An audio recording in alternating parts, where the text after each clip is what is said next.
Urdhëroni tek. Unë edhe pse jam I fundit ngushëllona me ato që amëlsina vjen në fund. Faleminderit. Sigurisht. Bismillahirrahmanirrahim. Alhamdulillah wa salatu wa salam ala rasulillah. Nderuar kryesi e punës, të nderuar të pranishëm, profesor, koleg, tema për cilën unë do të flas sot është tema vetëm është bë gati dhe ka të bëjë me rolin, dimensioni ekonomik dhe shoqëror I vakëfit. Dhe si çdo studim në fillim I ka objektivat e veta, synimet dhe çka synon të arrijë me këtë studim.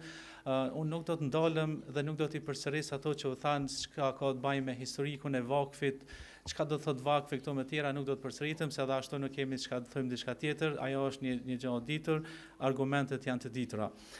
Fokusi për me tregu rëndësinë e këty vakve, hulumtimi është bërë me metodën deskriptive, duke shfryzuar literaturën e botuar deri tani në gjuhën shqipe dhe në gjuhën angleze kryesisht dhe me metodën kualitative që pjesërisht është marrë observimi, do thotë vëzhgimi në terren.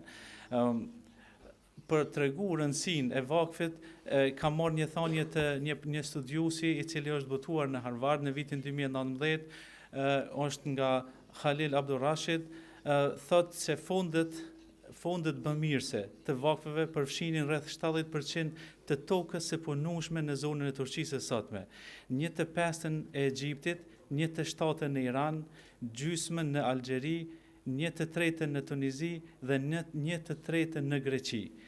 Dhe thot, në fund të shekullit 18 vlerësohen rreth 20.000 institucione të vakfit të themeluara në Perandorinë Osmane, të cilat kishin të ardhura totale vjetore të barabarta me 1/3 e të gjitha ardhurave qeveritare.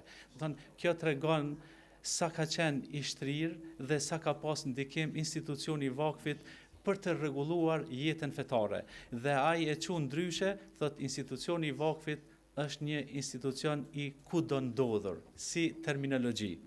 Dhe tjetra fokusi, ajo që unë do të fokusohem më shumë është vakafi në paratë e gatshme dhe shërbimet publike dhe forma e partneritetit publiko-privat të ofruara përmes institucionit të vakfit.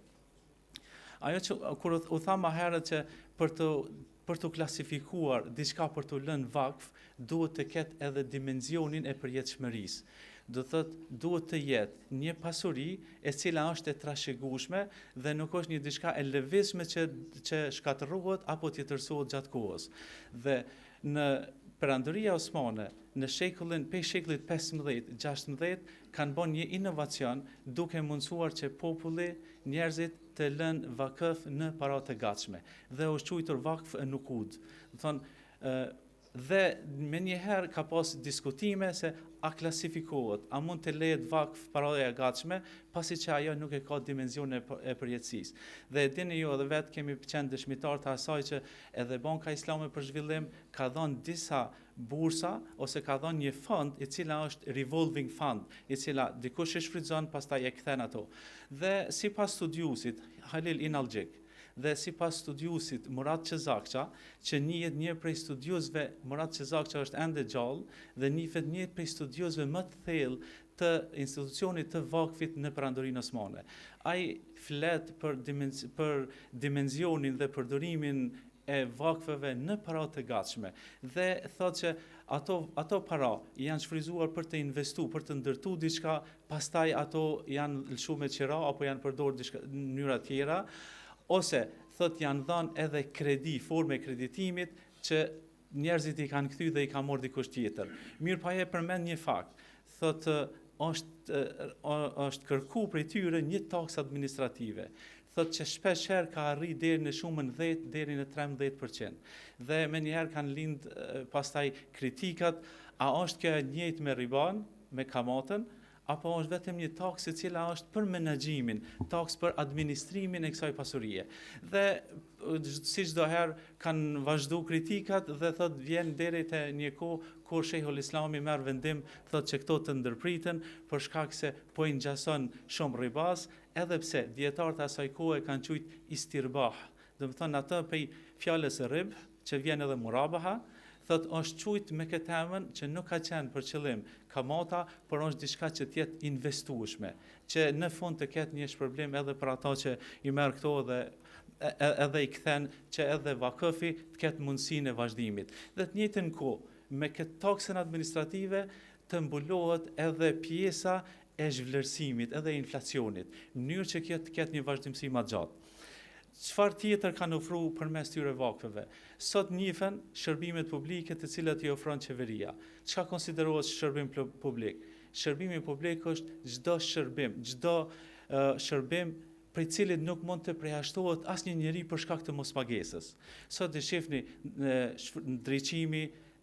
ndriçimi rrugëve, ujësjellsi, urat, edhe çdo gjë tjetër që nuk mund të përjashtohen, sistemi i arsimimit e kështu me radhë. Këto nuk mund të përjashtohen. Këto janë ofruar përmes vakëflënësve. Ne dimi sa ura, qezme, rrugë, ndriçim janë ofruar nga bamirësit. Do të thotë kjo çdo herë është e mirëpritën dhe ka një bashkëpunim në mes të qeverive dhe atyre të cilët lënë vakaf. Dhe është pjesa tjetër, kategoria tjetër, e cila prap ka një shërbim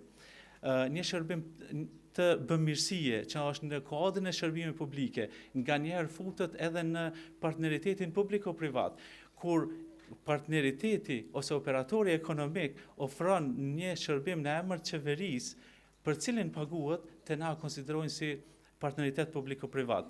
Po dallimi është te vakëfit vetëm se ata nuk kanë kërkuar shpërblim brapa, se qëllimi i vakëfit është që të fitoj kënaqësinë e Zotit Xheleshanu. Dhe këto për shembull, këto vakëfe që edhe sot janë gjallë, janë imaretet, kuzhinat popullore, që kanë destinacion jo të gjithë popullsinë, por ata të cilët janë varfër.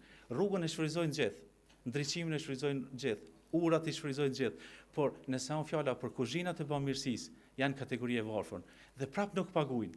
Dhe pas nuk i paguan dikush prej qeverisë, po e bojnë njerëzit në emën të asaj, në emën të bamirësisë dhe synojnë që të kenë shpërblim prej Zotit.